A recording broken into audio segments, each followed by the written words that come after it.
Olá pessoal, bem-vindos a mais um vídeo aqui no canal da Target no YouTube. Eu sou o Bernardo Tavares Vaz, sou o CEO da Target, prestador de serviços para o mercado imobiliário, nos segmentos de estruturação financeira, nas áreas da estruturação financeira de empreendimentos incorporados, com financiamento ou não. Então, nesse caso, na tela, a apresentação de um empreendimento pequeno, 10 casas, cidade do interior de Minas Gerais, cliente já recorrente aqui do escritório, 10 unidades então a serem construídas em lotes individuais. Então a gente tem aqui uma importante diferenciação desse produto, desse negócio, dos empreendimentos normalmente estruturados pelos empresários Brasil afora, né? Nós temos então diferenciando-se aqui caracterizando esse empreendimento, a gente tem então a figura do empreendimento edilício, né, ou seja, condomínio de casas com áreas comuns. A gente tem a construção de casas isoladas, né, sob lote individual. A gente tem atualmente a figura do condomínio só de lote, né, condomínio só de lote.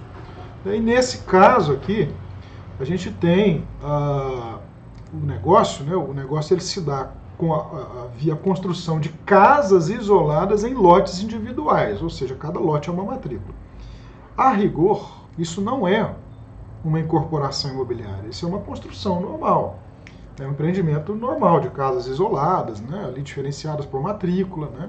Apesar das unidades serem iguais em número pequeno, a Caixa Econômica Federal exige que os empresários apresentem todas as informações normais, né, de um processo de incorporação imobiliária, né?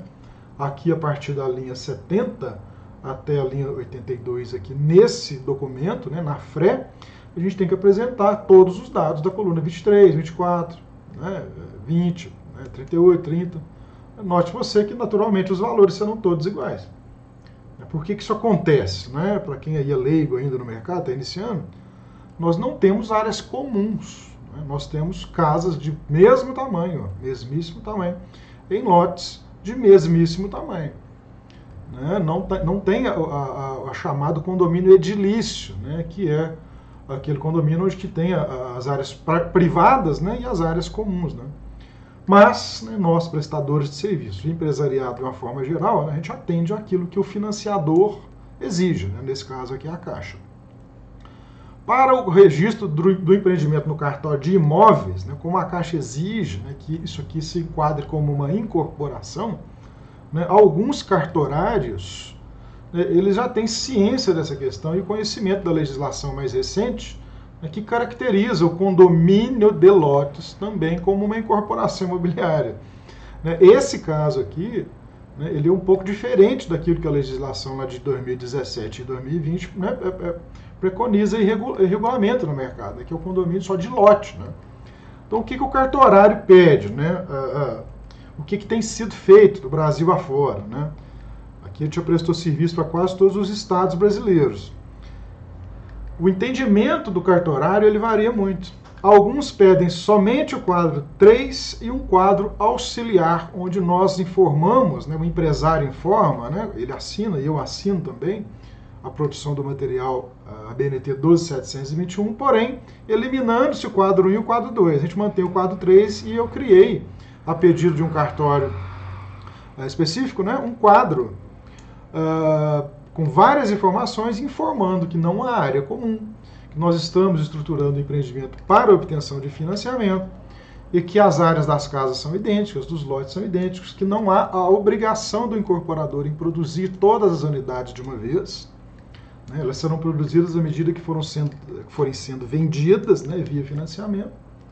Né? E assim, dessa forma, a gente tem conseguido registrar o empreendimento no cartório, né, considerando esse empreendimento que a rigor da lei não é uma incorporação, né, é uma construção sobre lotes que foram obtidos via parcelamento de solo, é outra lei. Né? E atendendo assim, então, ao cartório, né, ao cartorário e também ao agente financiador, que é a Caixa Econômica Federal.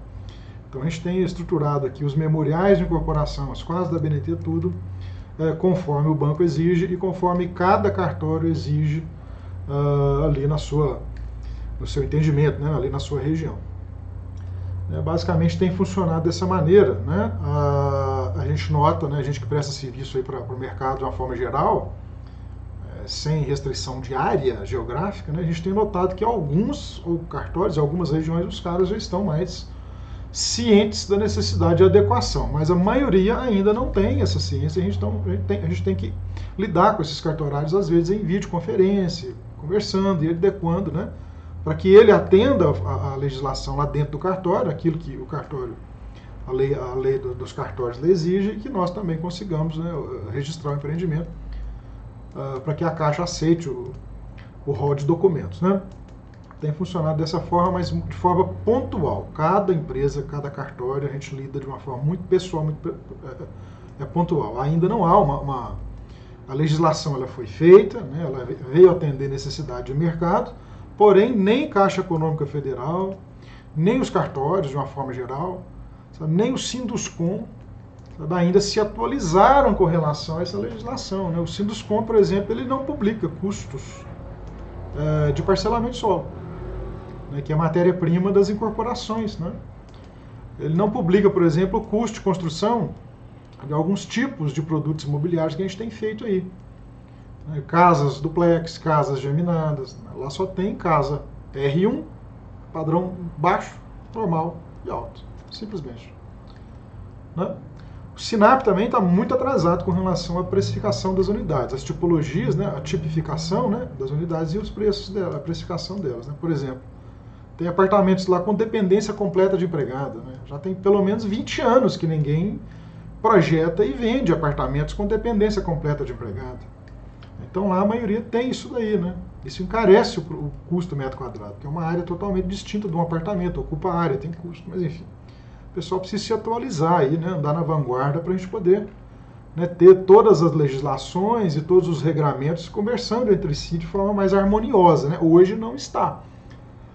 Ok, vamos lá então para o resultado aqui do estudo. 10 casas vendidas, aqui o dashboard da Target. Esse número aqui não foi calculado porque não tem financiamento próprio, né? Esse resultado financeiro ele ocorre quando o empresário financia para o comprador, né? Naturalmente cobrando juros, né?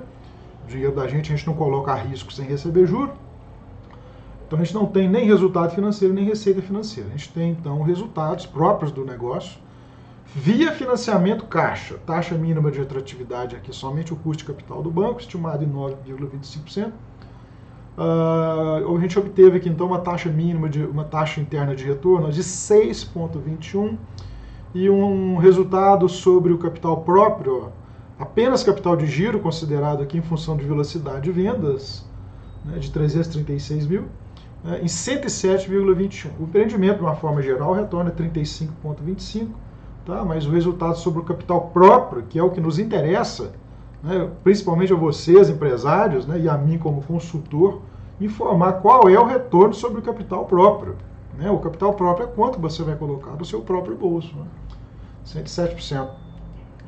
Nesse caso aqui, então, analisando os dados, ó, resultado líquido de vendas aqui pós-tributação e pós-corretagem, 2.079.000 no RET. Tá? Aqui toda a estruturação de fluxo de caixa, né, tanto na ponta de demanda, de receita, quanto na ponta de saída. Resultado financeiro, 541 mil, está muito bom para esse empreendimento.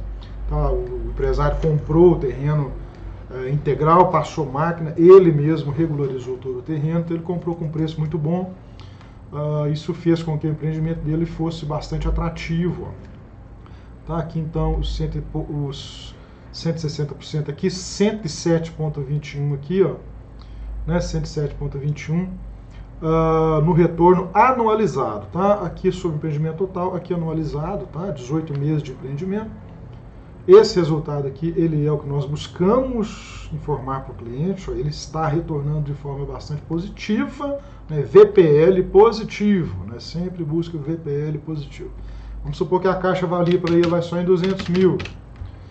Qual é o impacto aqui no resultado? Ainda assim positivo, né? Então o fator de sensibilidade não está no valor de venda, né? Vamos aqui para os custos. 960 mil estimado, né? Vamos colocar aqui um erro orçamentário, né? Ou descontrole de compras, ou má gestão, né? Do processo de compras, o cara vai empreender sem fazer o orçamento da obra, um grande risco, né? Vamos supor que você errou 10% do orçamento, então a gente tem aqui ainda um resultado positivo, né? Vamos supor que você errou 20% do orçamento, resultado ainda positivo. Então esse empreendimento aqui ele é bastante viável, mesmo ainda sem informações mais precisas sobre custo, né?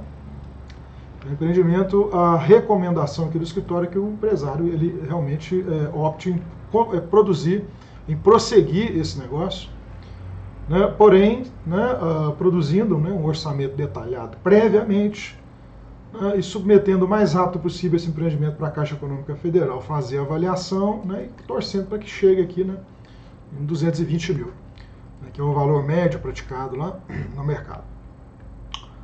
Ok?